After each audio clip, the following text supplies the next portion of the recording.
আসসালামু আলাইকুম, কাইফা হালুকা ইয়া হাবিবি, আনা মিন সৌদি আরব। ইয়া হাবিবি, আপনারা জানেন আগামীকালকে আমাদের বাংলাদেশে ঈদুল আজহা।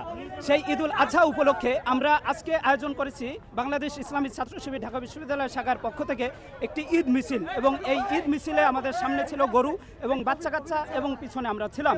এই ঈদ মিছিলে সামিল হয়েছে আমাদের অনেক দর্শক এবং আমার বিশ্ববিদ্যালয়ের যেসব ভাই এবং বোনেরা যারা ক্যাম্পাসে ছিল, এবং তারা আসলে এই ঈদের যে একটা আনন্দ, তারা বাড়িতে থাকলে হয়তো আরও আনন্দ করতে পারত, কিন্তু আমরা এই ক্যাম্পাসে তাদেরকে যতটুকু পারি ততটুকু এই আনন্দ বিনোদন দেওয়ার জন্য আমরা যে আয়োজনগুলো করার সে আয়োজনগুলো করার চেষ্টা করেছি। এবং আমরা এখানে আপনারা দেখছেন যে আমরা ঈদের মিছিল করলাম, এবং এই মিছিলে বিভিন্ন দল মত নির্বিশেষে সর্বশ্রেণীর লোকজন এই মিছিলে অংশগ্রহণ করেছে। এবং আপনারা যারা আসছেন সবাইকে অসংখ্য ধন্যবাদ, এবং সবাইকে অগ্রিম ঈদ মুবারক, সবাইকে সালাম, আসসালামু আলাইকুম রহমতুল্লাহ।